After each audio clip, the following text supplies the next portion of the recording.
Halo semuanya, selamat datang kembali di video analisa harian XAU/USD bersama Mandana. Ini adalah analisa harian XAU/USD pada hari ini tanggal 21 September 2023. Lebih tepatnya ini merupakan analisa pasca dari FOMC tadi malam. Seperti biasa, jika kalian semua suka dengan videonya, jangan lupa like dulu videonya, subscribe bagi belum subscribe, hidupkan lonceng, dan juga di-share. Karena untuk analisa hari ini kita akan sajikan khusus ya. Yang dimana di sini akan saya berikan detail sedikit tentang apa yang sudah terjadi tadi malam, yaitu FOMC meeting dan bagaimana hasil dari meetingnya. Jadi sebelum saya mulai, teman-teman bisa share dulu ke yang lain yang ingin mengetahui hasil daripada FOMC tadi malam. Karena itu dampaknya sangat luar biasa sekali. Oke. Sebelum saya masuk ke dalam analisa fundamentalnya, di sini saya berikan dulu untuk analisa hariannya, harian XAU/USD. Jadi kemarin juga sudah saya katakan kalau yang sudah ambil posisi sell, silahkan pasang SL plus, BEP keluar setengah atau keluar semua, silahkan. Karena kita tidak mau trading ketika news. Dan benar aja, kemarin harga itu pada saat market open di New York ya, ataupun market Amerika itu open jam 9, jam 10 itu kan, harga break di atas 1935 dan 1939 karena seperti yang sudah saya katakan juga, The Fed tidak akan menaikkan suku bunga. Itulah yang menjadi trigger bahwa kepercayaan dari segi trader itu meningkat ya. Oleh karena itu harga dibawa lebih tinggi dulu ya. Dibawa lebih tinggi sampai akhirnya pada saat preskon, pada saat FOMC meeting dan pernyataan tentang proyeksi ekonomi, harga kemudian drop ke bawah dan sampai sekarang dropnya itu cukup besar. Karena kalau dilihat dari time frame H4, ini dropnya satu candle H4 ini dropnya luar biasa ya. Bisa dibilang ini engulfing yang memakan 3 candle sebelumnya. Jadi dampak daripada FOMC kemarin itu sangat luar biasa sekali. Dan juga otomatis berarti kita sudah kehilangan area supply di 1935 sampai di 1939. Dan untuk saat ini kita masih punya satu area supply lagi yang berada tepat di area key level ataupun area penting, yaitu di harga 1950. Karena kalau kita lihat 1950 ini sudah dites berkali-kali ya. Dites berkali-kali terutama pada tanggal 1 September 2023. Ini dites sekali, harga berusaha break di atas 1950 tapi ternyata tidak berhasil. Dan inilah yang menyebabkan harga kemudian turun sampai ke 1900 kemarin. Nah, permasalahannya adalah kita secara daily harga itu masih merespek area trendline yang sudah saya gambar. Dan sekarang trendline ini sudah disentuh sebanyak 3 kali ya. 1, 2, harga berusaha close di atas trendline tapi ternyata turun lagi. Di daily pun kita melihat rejection yang sangat besar, rejection yang sangat panjang dari segi daily tadi malam. Ini kemungkinan harga bisa melanjutkan penurunan. Karena jika teman-teman ingat yang saya katakan di tanggal 14 September kayaknya ya, 14 September atau tanggal 15 September,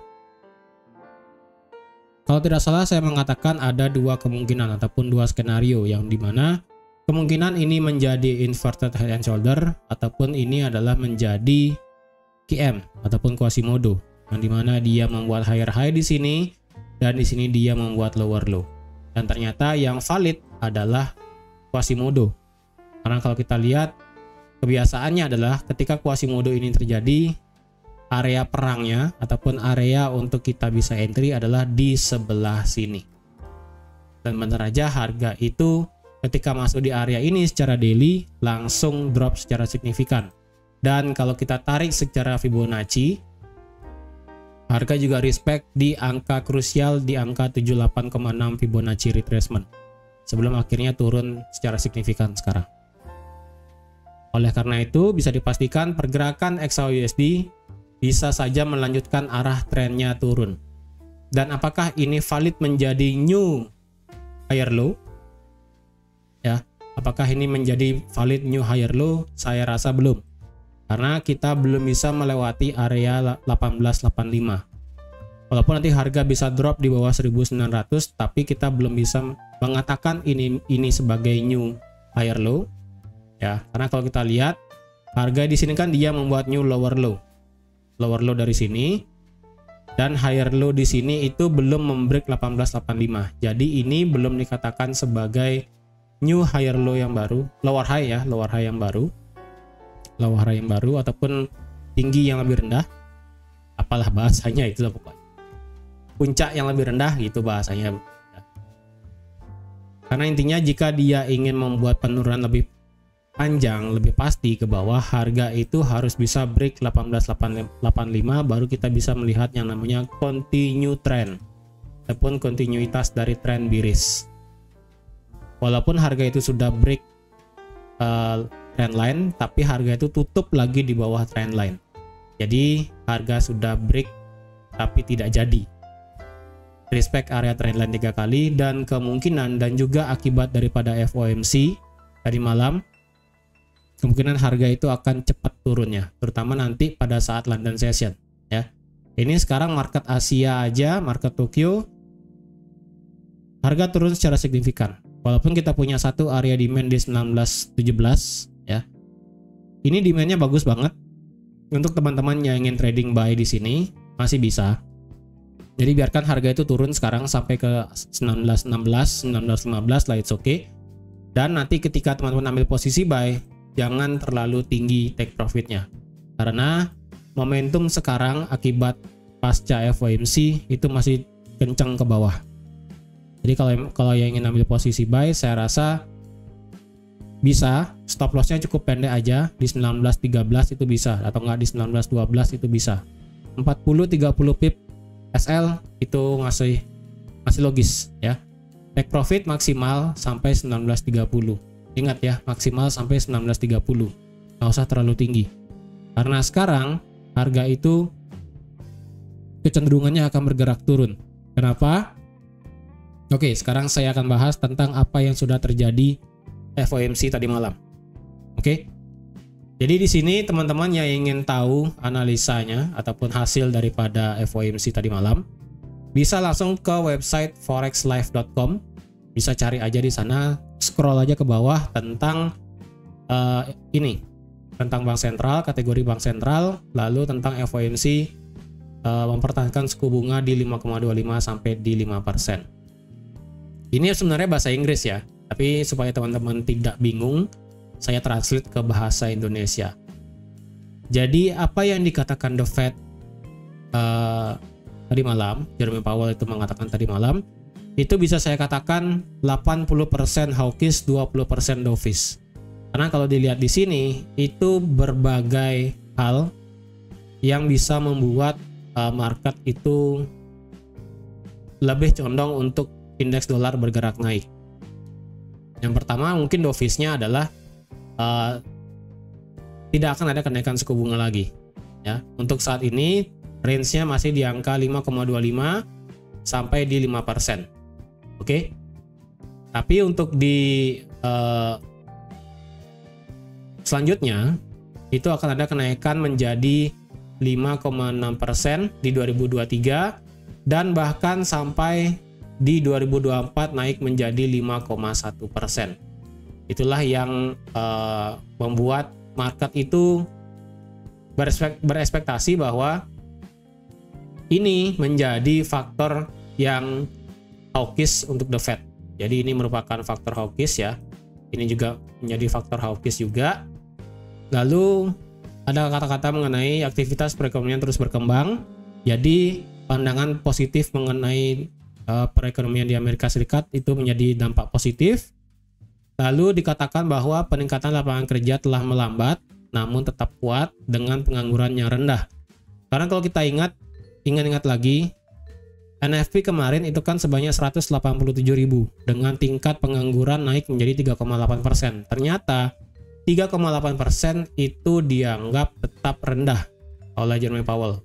Sehingga ini bisa dikatakan sebagai hawkish komen yang di sini.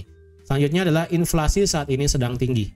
Jadi otomatis ketika ada kata-kata inflasi ini masih tinggi, kecenderungannya ya The Fed akan tetap mempertahankan suku bunganya dengan kata-kata sampai di tahun 2024 menjadi tetap di angka 5%. Jadi bayangin suku bunga di Amerika itu direncanakan akan masih di angka 5% lebih sampai 2024. Berarti 1 tahun ke depan suku bunga itu masih stay di angka 5% lebih.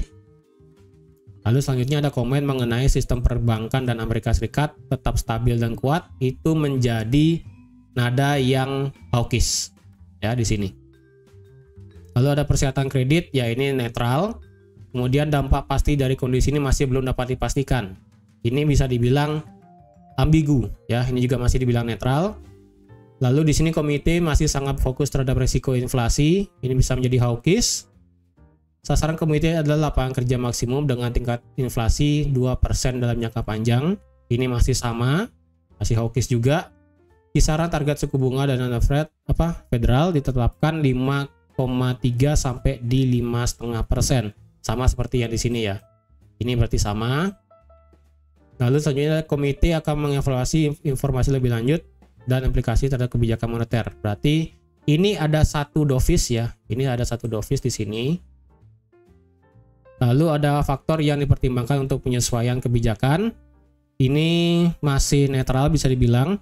Lalu komite berencana untuk mengurangi kepemilikan atas sekuritas treasury dan utang sekuritas di agensi lainnya.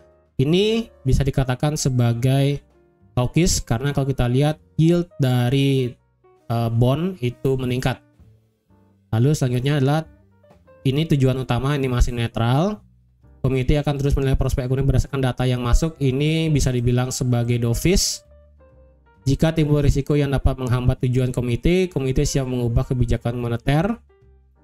Ini ini bilang netral ya. Ini maksudnya adalah dalam hal mengubah kebijakan moneter itu bisa dalam hal tiba-tiba menurunkan suku bunga, bisa tiba-tiba menaikkan suku bunga. Itulah yang dikatakan berdasarkan data. Ya. Lalu yang terakhir, evaluasi mereka akan mempertimbangkan berbagai data termasuk statistik pasar tenaga kerja, tren, evaluasi keuangan dan yang lainnya. Ini bisa dikatakan sebagai dovish. Jadi sekian banyak ada highlight ataupun kata-kata penting yang terjadi tadi malam. Kita cuma punya 3 dovish ya, sisanya itu netral cenderung hawkish. Jadi bisa dibilang 80% kemarin itu sikap daripada Jerome Powell itu hawkish ya, walaupun tidak akan ada kenaikan suku bunga untuk saat ini, tapi di sini 2023 akan ditutup dengan suku bunga sebesar 5,6%. Berarti akan ada kenaikan lagi sebesar 10 basis poin ya. Entah itu nanti di bulan November atau di bulan Desember ya. Intinya akhir tahun nanti targetnya adalah di angka 5,6% ya. Jadi ini merupakan highlight yang terjadi tadi malam, yang dimana kita bisa lihat komen daripada Jerome Powell itu masih sangat hawkish sekali terhadap dari segi tenaga kerja, lalu perekonomian, lalu dari segi bank sentral itu sendiri, suku bunganya, semuanya masih hawkish terhadap indeks dolar. Oleh karena itu, sementara itu, kalau kita lihat lagi ya. Kalau kita lihat lagi di sini, ini saya akan ganti ya. Sementara itu, memang ada beberapa hal yang tadi bersifat dovish ya. Jadi wajar aja ada yang hawkish, ada yang dovish. Tapi untuk jangka panjangnya saya rasa indeks dolar akan masih ada penguatan lebih lanjut untuk naik ya. Di sini juga ada lebih detail lagi ya tentang komentar daripada Jerome Powell. Intinya teman-teman bisa lihat aja di forexlive.com ya. Di sini saya hanya akan bacakan sedikit. Dari segi lapangan kerja dan juga ataupun pasar tenaga kerja, ini Jerome Powell masih hawkish banget. Ya. Ini masih hawkish banget di sini, datanya di sini. Lalu jika dilihat lagi ini intinya masih hawkish ya. Ini masih hawkish sekali tentang lapangan kerja. Untuk suku bunga juga masih hawkish juga karena targetnya adalah inflasi turun ke 2%. Oke. Tentang inflasi juga masih hawkish banget, dalam artian inflasi itu dikatakan masih tinggi. Belum ada tanda-tanda tren.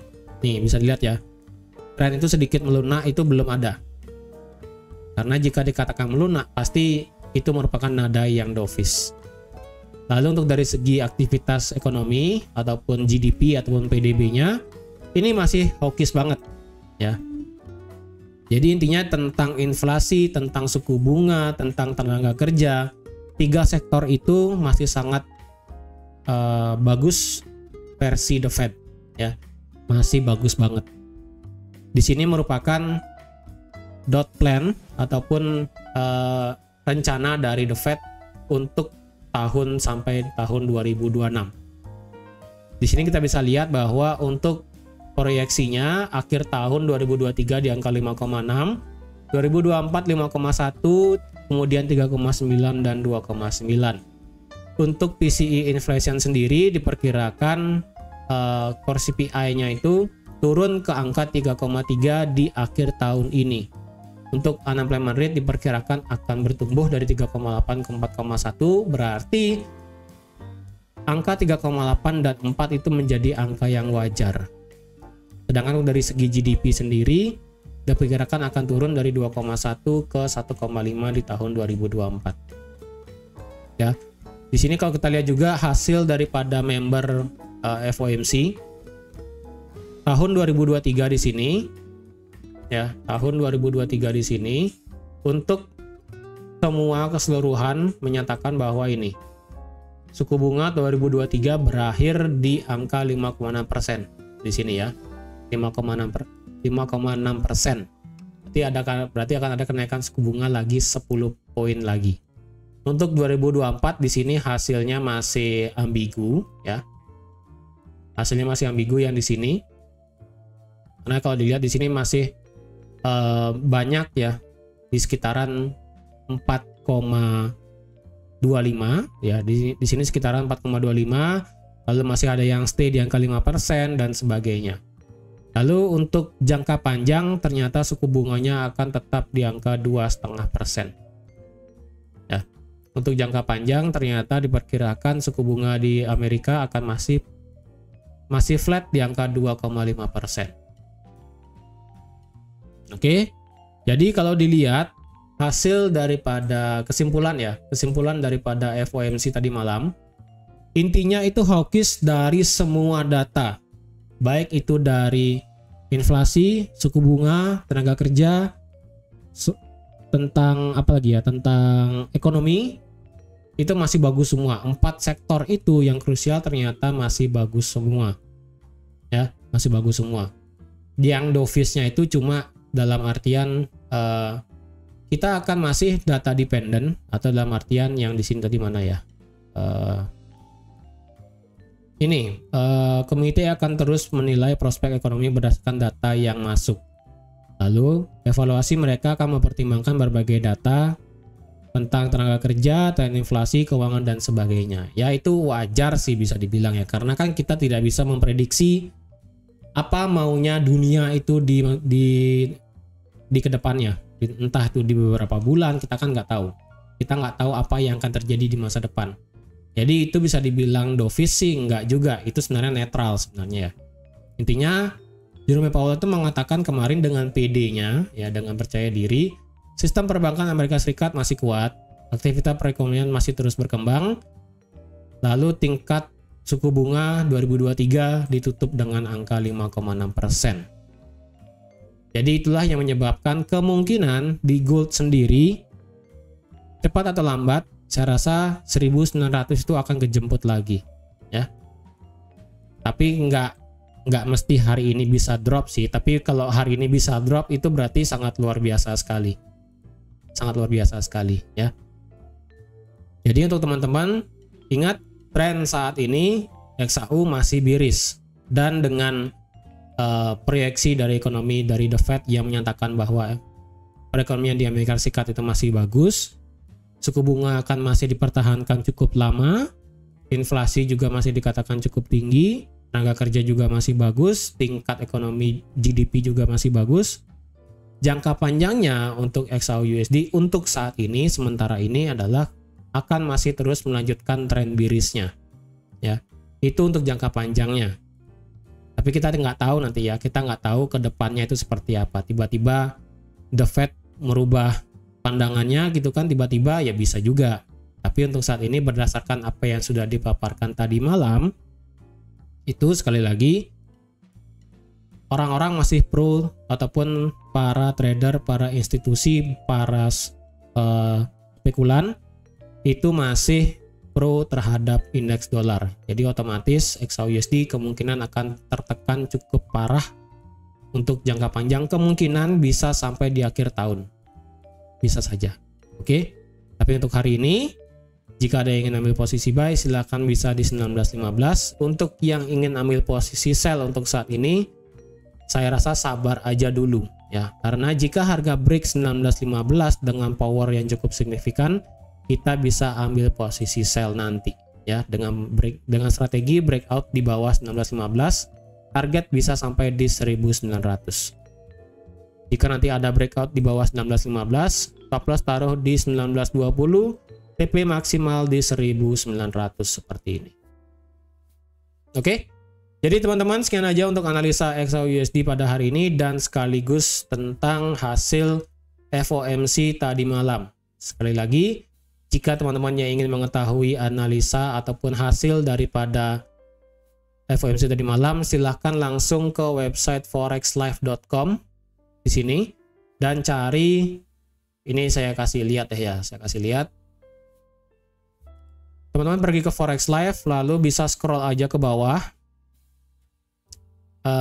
Di scroll di bawah, lalu tentang di bawah ini lebih lengkapnya juga ada